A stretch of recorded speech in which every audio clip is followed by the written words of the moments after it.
하나님의 말씀은 요한 3서 1장 1절로 2절 보겠습니다.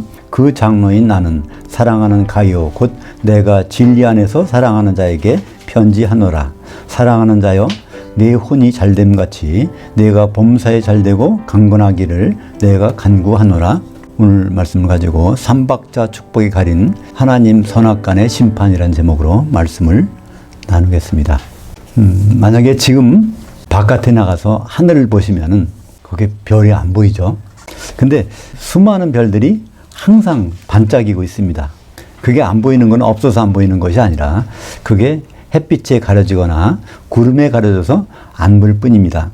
성경도 마찬가지입니다. 성경에 많은 말씀이 있지만 특별히 핵심적인 말씀들이 있는데 그 말씀 앞에 어떤 다른 말씀이 부각이 되면은 거기서 스탑해서 그 뒤로 넘어가지를 못하는 경우가 많은데요. 그 대표적인 말씀이 오늘 요한 3서 1장 2절입니다. 사랑하는 자여 내 혼이 잘됨같이 내가 범사에 잘되고 강건하기를 내가 간구하노라. 이 말씀은 보통 뭐로 유명할까요? 삼박자 축복이라는 말로 유명합니다. 혼이라고 생각하지 않고 영혼이라고 해서 영이 잘되면 범사, 혼도 잘되고 건강해진다. 그래서 하나님 관계가만 잘 되면 이 세상 일도 잘 되고 건강하게 된다는 삼박자 축복이 굉장히 유명합니다. 그러니까 요한 3서는 일단 요한 3서 1장 2절 가면은 더 이상 진행이 안 돼요. 거기서 끝나버립니다. 근데 이 다음에 나오는 복음의 핵심이 얼마나 중요한지 그것은 끝까지 읽어보면 우리는 금방 알게 됩니다. 우리는 앞으로 반드시 심판을 받습니다. 산 사람도 죽은 사람도 결국은 주님 오시면 공중에 올라서 심판받는데요. 그때 대비할 수 있는 말씀이 요한 3서에 나오는데요. 요한 3서 2절에 가려가고 거기까지 못 나가는 것이 우리의 실정 아닙니까? 요한이 편지를 기록할 때 즐겨 쓰는 단어가 있습니다. 진리라는 단어입니다. 진리라는 단어가 성경에 특별히 신약 성경에 78번인가 나오는데 그 중에서 34회를 거의 절반 정도를 요한이 사용합니다. 근데 요한의 편지에는 사실 성령이라는 말이 거의 없어요. 왜 그럴까요? 성령이라고 할 때를 진리라는 말로 대체하기 때문에 그래서 요한의 편지를 읽다가 성령이 왜 없지? 진리는 이렇게 많은데 근데 그거를 진리라고 표현하기 때문에 그렇습니다. 진리란 무슨 말일까요? 진리는 레테이아라는 말이 있습니다. 레테이아. 이것은 헬라어의 란다노라는 말씀이 숨기다 그런 말씀입니다. 숨기다의 명사형이 레테이아. 근데 그 앞에 접두사가 붙었어요. 아라는 접두사. 그러니까 아는 부정이죠. 그러니까 숨겨지지 않은 실제를 나타낼 때 그거를 알레테이라고 하고 우리말 번역은 그걸 진리라고 했습니다. 그러니까 우리가 알고 있는 진리와 성경에서 말하는 알레테이아는 연결이 잘 안 됩니다. 한마디로 숨겨진 것이 없이 다 드러나는 그 상태입니다. 다시 말해서 이것은 다른 상태로 변할 수가 없는 겁니다. 이것이 항상 똑같아요. 그것을 우리말 번역의 진리라고 한 것입니다. 누가 진리이실까요?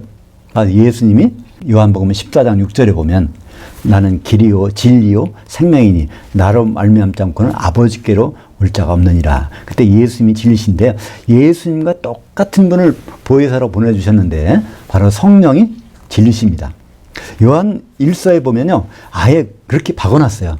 사도 요한이 편지에다가 요한 1서에 성령은 진리니라 이렇게 해놨습니다. 그런 다음에 요한의 편지에는 그 진리라는 말로 계속 이렇게 말하고 있는 것이죠. 3절과 4절을 보면 거기서 진리라는 말을 성령이라는 말로 이렇게 교환해서 읽어보면 형제들이 와서 내게 있는 그 성령을 증거하되 내가 성령 안에서 행한다 하니 내가 심히 기뻐하노라. 내가 내 자녀들이 성령 안에서 행한다함을 듣는 것보다 더 기쁜 일이 없도다. 이 말 속에서 어떠한 규칙이 나올까요? 성령 안에서 행하는 거. 그러니까 그런 사람들을 사도 요한은 뭐라고 불러요? 내 자녀다 이렇게 부릅니다. 그러면 가이오라는 사람도 성령 안에서 행하고 있으니까 누굽니까? 사도 요한의 보음으로 낳은 아들이란 뜻이죠. 이런 표현이 바울도 사용하고 있습니다. 고린도전서 4장 14절과 15절에 보면 고린도교회 성도들을 내 자녀들아 이렇게 말합니다. 15절에 보면 그리스도 안에서 내가 그 복음으로써 너희를 낳았습니다. 그러니까 성도들은 다른 말로 어떻게 표현합니까? 성도들은요, 사도들이 복음으로 낳은 자녀라고 표현하고 있다는 것입니다. 오늘 편지에서 그럼 자녀라는 말이 나오고 또 형제라는 말이 또 나옵니다. 형제라는 말과 자녀라는 말은 어떻게 차이가 날까요? 이 편지에서 형제들은 바로 사도 요한의 동역자들인 선교사들 말하고 있습니다. 그러니까 사도의 일인데 그것을 대신 같이 져주는 사람을 동역자라고 하는데 그걸 부르기를 형제들이라고 부르는 것입니다. 한마디로 성도들은 자녀들, 그 형제들은 사도의 일을 같이 해주는 사람들, 동역자들을 형제들이라고 부르고 있는 것입니다. 그러니까 이 요한의 편지에서 형제들은 특별히 누구일까요? 7절에 보면 그 형제들이 이방인들에게 가서 복음 전하는데 이방인들에게는 아무것도 받지 않고 전한다. 근데 그들을 가이오가 잘 대접해서 참 아주 좋다 이런 말을 하고 있는 것을 볼 수 있습니다. 그러니까 복음을 모르는 사람들한테 가서 전해주는 사람이니까 지금으로 말하면 선교사 역할이죠. 그런 사람들을 요한의 편지에서는 형제들이라고 말하고 있고 동역자라고 이렇게 얘기하고 있는 것입니다. 요한은 가이오가 사도들이 동역자들을 대접하는 것을 참 높게 평가합니다. 왜냐하면 사도들이 그 형제들을 이렇게 잘 해줘야 되는데 우리 대신 성도들이 그 선교사들을 동역자들을 잘 해주니까 참 기쁘다는 거예요. 왜 그런 말을 할까요? 사도들이 진리 안에서 행하는 일을 그들이 대신 하고 있기 때문에 그렇다는 것입니다. 오늘 말씀 5절에 볼까요? 사랑하는 자여 내가 무엇이든지 그 형제들 곧 그러한 나그네들에게 행하는 것이 신실한 것이니 여기에 그 자기 동역자들을 나그네라고 표현하고 있습니다. 그러니까 나그네라는 것은 한 곳에 머물러 있는 것이 아니라 복음을 모르는 사람들에게 가서 복음을 전달하는 선교사 역할을 말하는 것이죠. 8절에 가서 보면 그러므로 우리가 이런 자들을 생각하는 것이 마땅하니 이는 우리로 그 진리에게 동역자들이 되게 하려 함이라.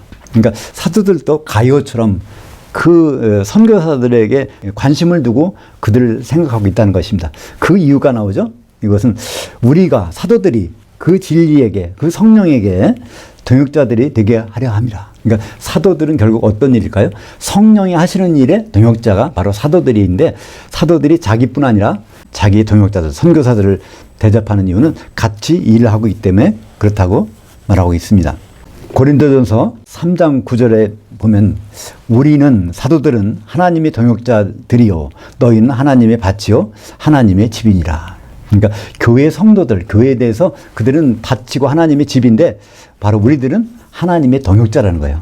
이게 바로 사도와 같이 행하는 사람들을 다 하나님의 동역자라는 것입니다. 그럼 하나님의 동역자라는 말 속에는 어떤 의미가 들어있을까요? 하나님은 일감이 있으시구나. 하나님이 일을 하시는구나. 그거 생각하지 않습니까? 그죠? 하나님이 어떤 일을 하시는데 거기 사도들을 동역자로 삼고 있구나. 우리는 이제 그걸 알 수 있는 것이죠. 그럼 하나님은 도대체 언제 계획을 세워가지고 어디서 어떤 일을 하실지를 알아봐야 되지 않겠습니까? 주기도문에 그게 있습니다. 그죠? 하늘들에 계신 우리 아버지여, 아버지의 그 이름이 거룩히 여김을 받으시오며 아버지의 그 통치가 임하시오며 아버지의 그 뜻이 하늘에서 이루어진 것 같이 땅에서도 이루어지이다. 이 주기도문의 전반부 속에 아버지 하나님이 지금 어디서 일하시는지, 왜 일하시는지, 또 일하시는 그 뜻이 언제 세워졌는지, 그리고 그 뜻은 어디에서 무엇으로 이루어지는지가 거기 주기도문 전반부에 다 나와 있습니다. 거기 보면 하늘들에 계신, 그러니까 하늘들이라는 단어가 맨 처음에 나온 거 어딜까요? 창세기 1장 1절입니다.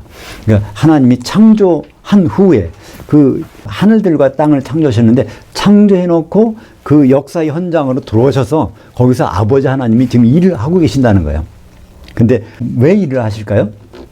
아버지의 그 이름이 거룩히 여김을 받기 위해서.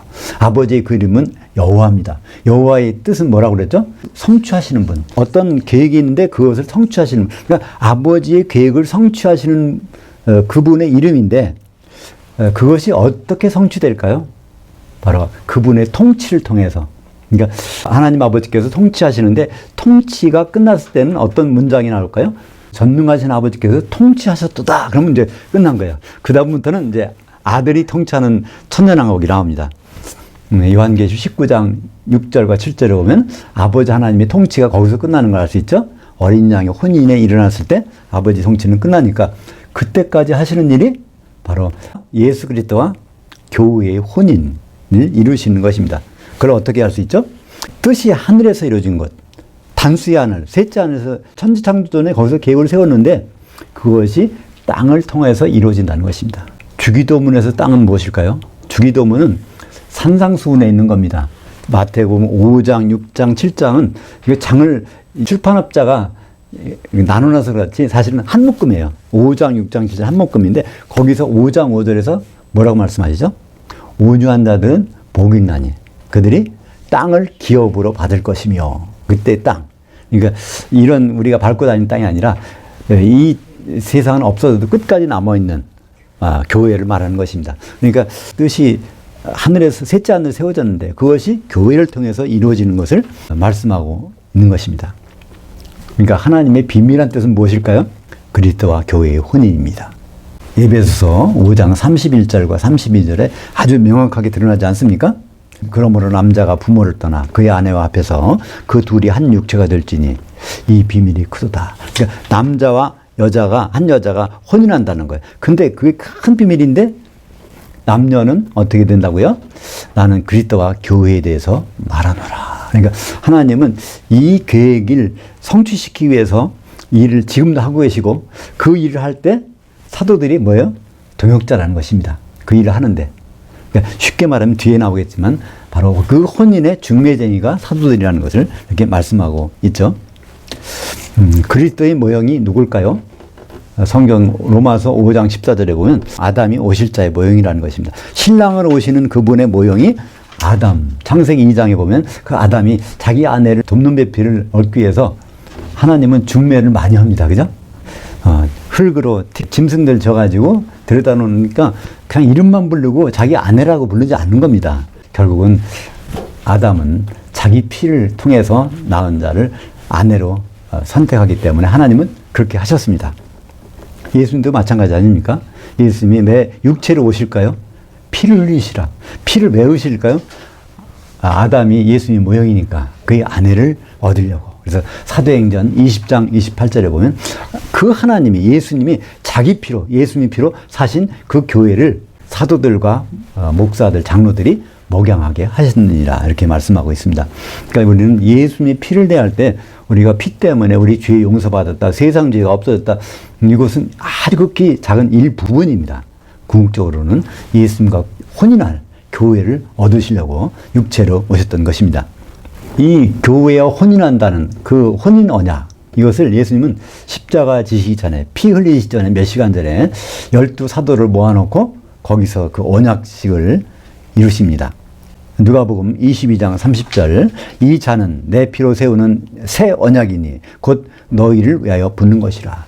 12 사도를 위해서 이 언약의 피를 붓는다는 것입니다. 성경의 새 언약이라는 말은 구약 성경에서 한 번밖에 안 나옵니다. 그러니까 우리는 그 언약이 뭔지를 금방 알 수 있어요. 새 언약이 여러 가지가 나온다면 어떤 언약일까 찾아보는데요.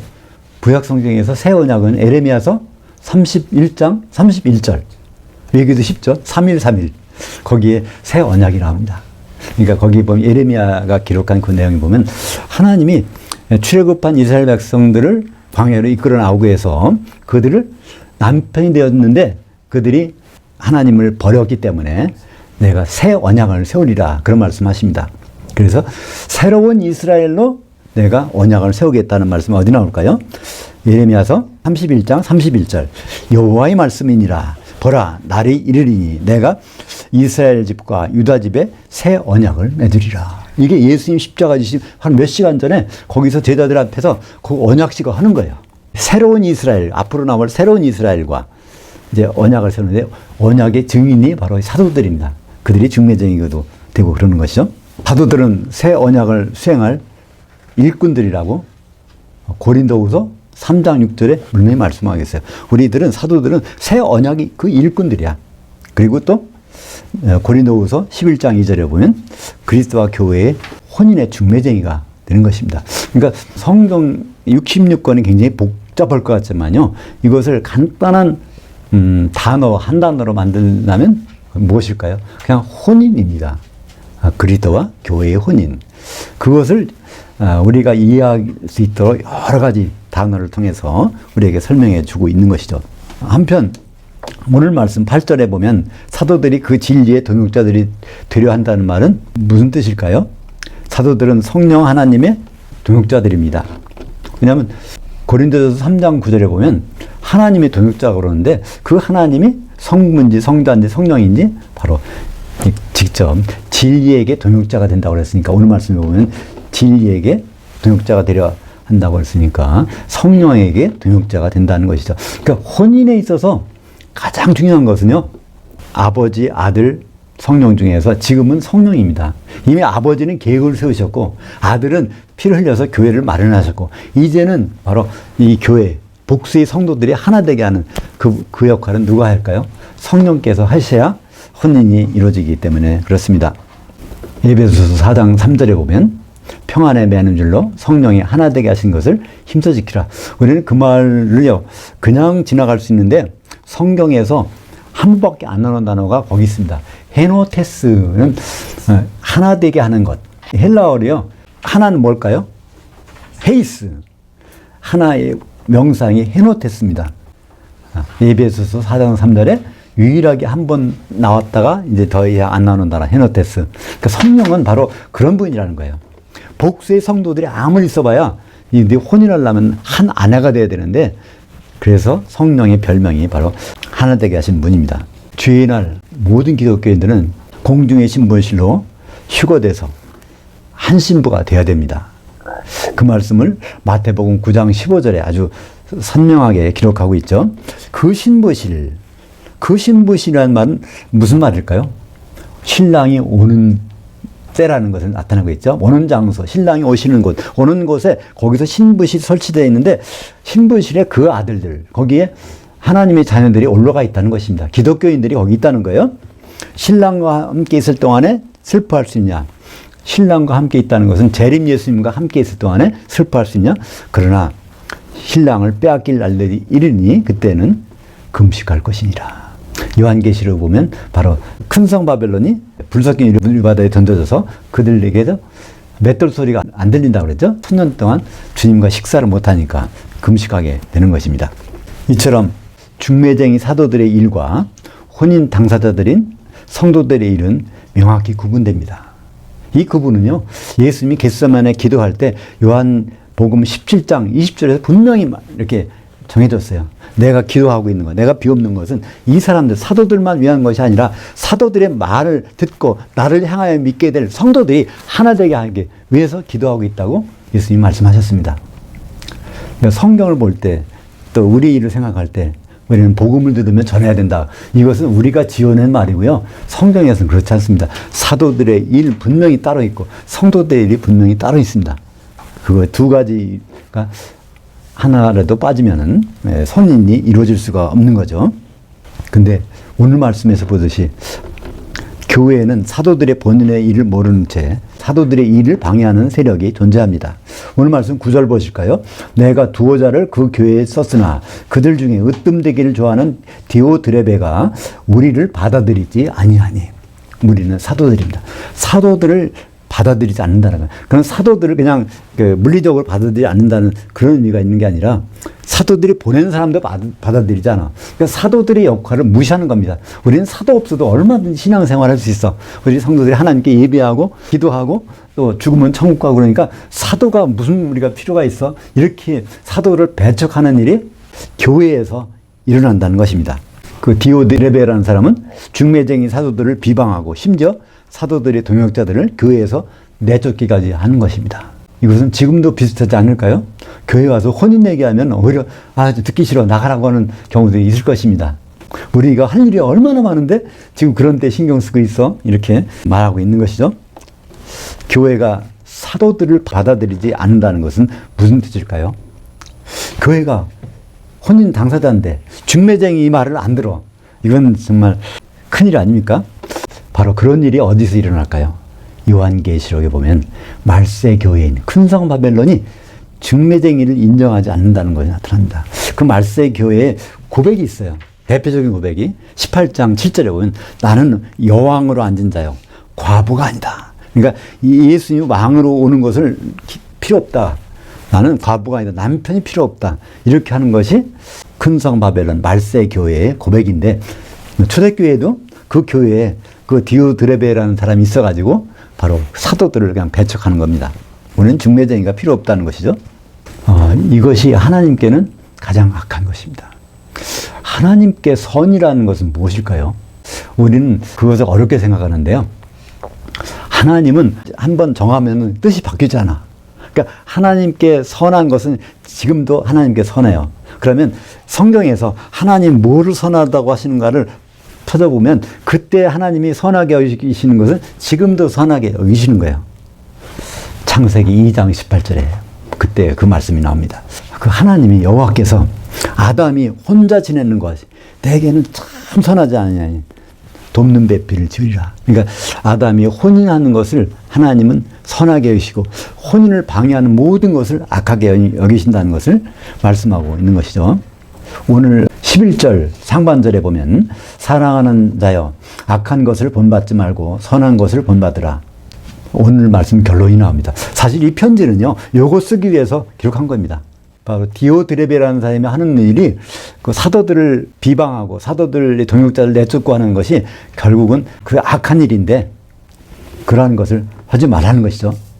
한마디로 말해 주님과의 혼인을 방해하는 것을 본받지 말고 혼인 준비를 하는 것, 중매쟁이 말을 듣는 것을 본받으라고 성도 가이오에게 마지막으로 편지를 써서 이렇게 말하고 있는 것입니다. 일찍이 예수님은 사도들에게 재림 때 공중에서 있을 선악간의 심판에 대해서 말씀하셨습니다. 이제 주님은 오셔서 공중에서 선악간의 심판을 하시는데 우리는 지금 눈치채고 있죠? 선악간의 심판이라는 것은 혼인 준비가 됐느냐 안 됐느냐에 대해서 심판하시는 것을 성경에서는 선악간의 심판이라고 하고 있는 것입니다. 요한복음 5장 29절에 보면 선한 일을 행한 자는 생명의 부활로 악한 일을 행한 자는 심판의 부활로 나오리라. 이걸 다른 말로 하면 마태복음 25장 46절 영생 영벌 천년 동안 지옥 가는 것과 천년 동안 주님과 함께 공중에서 통치하는 것 이걸 말씀하고 있는 것이죠. 모든 기독인은 부활해서 사도들을 심판관들로 만나게 됩니다. 지금 사도들의 말을 우리가 읽고 있지만 앞으로는 사도들이 바로 우리를 심판하게 된다는 거예요. 그것이 어디 있을까요? 마태복음 19장 28절에 세상이 새롭게 되어 인자가 자기 영광의 보좌에 앉을 때 나에게로 따랐던 너희도 12보좌에 앉아 이스라엘 12지파를 심판하리라. 예레미야서 31장 31절에서 새 이스라엘과 혼인하는 새 언약을 세우시겠다고 하잖아요. 그러니까 예수님은 이제 그 새 이스라엘과 혼인해야 되는데 그들이 혼인 준비가 되어 있는지 안 되어 있는지를 12사도를 통해서 이제 이스라엘 12지파를 새로운 이스라엘을 심판하시겠다는 거 아닙니까? 성도들 본연의 일은 사도들의 말을 지극히 작은 부분까지 주목하는 것입니다. 혼인할 당사자가 중매쟁의 말을 집중해서 주목하는 것이 너무나 당연하지 않습니까? 예수님은 앞으로 오실 때 거기서 어떻게 심판할지를 미리 말씀해 주셨어요. 마태복음 25장 40절에 양과 염소에 비해서 어떻게 심판할지 너희가 여기 그리스도 심판대에 있는 내 형제들 12사도들 중에서 지극히 작은 자 하나에게 한 것이 곧 내게 한 것이니라 하시고, 그러니까 사도들의 말을 마태복음 1장 1절부터 요한계시록 22장 21절까지 그 지극히 작은 부분까지라도 이것을 잘 대접하면 예수님을 그렇게 대접한 것처럼 여기시겠다는 것이 예수님의 말씀이지 않습니까? 요한 3서는 이제 이렇게 결론합니다. 11절 하반절에 결론이 있습니다. 선을 행하는 자는 그 하나님께 난 자이고 악을 행하는 자는 그 하나님을 뵙지 못한 자니라.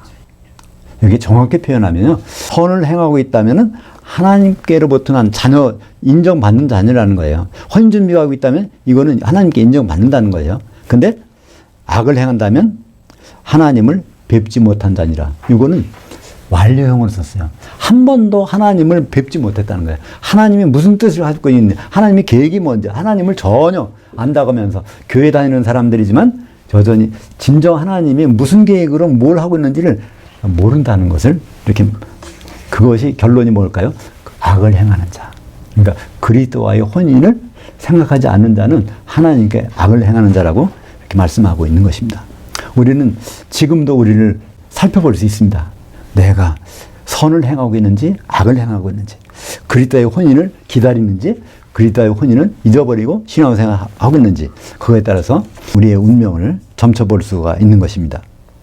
다시 한번 요한복음 5장 29절 볼까요?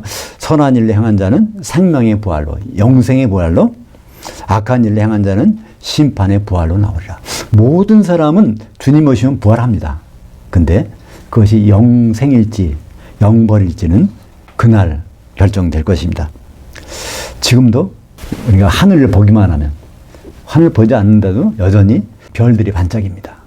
그러나 우리는 그걸 보기가 참 힘들어요. 햇빛이 워낙 세서 그걸 못 봅니다. 또 구름이 껴도 못 봅니다. 그러나 여전히 별은 반짝반짝합니다. 이 사도의 글들이 우리가 좋은 것만 취사 선택하는데, 그것을 우리가 잠깐 접어놓고 선입견을 버리고 사도의 말 한번 쭉 보세요. 거기 보면 수많은 별들이 반짝이는 것을 실감하게 되실 것입니다. 우리가 선입견을 버리고 사도의 말에 귀를 기울이면 복음의 핵심인 그리스도와 교회의 혼인이 보입니다. 하나님 아버지는 이 뜻을 가지고 지금 통치하시구나. 요한계시를 보니까 그 하나님의 뜻이 이루어져서 통치가 완성되는구나. 그것을 알게 됩니다. 오직 선악간의 심판에 준비된 성도들이 내가 진실로 오리라는 주님의 유언에 아멘, 주 예수여 오시옵소서. 요한이 대답한 것처럼 우리는 동일한 대답을 할 수 있을 것입니다. 기도하겠습니다. 하나님 아버지, 우리는 때때로 장애물 너머에 있는 귀한 것들을 보지 못할 때가 있는데 성경도 마찬가지인 것을 다시 한번 깨닫습니다. 앞으로 분명히 누구나 기독교인은 선악간의 심판을 받을 터인데, 하나님이 선하게 여기시는 것과 하나님이 악하게 여기시는 것을 분별해서 우리가 준비된 상태로 주님을 만날 수 있도록 인도하여 주시옵소서. 예수님 이름으로 기도합니다. 아멘.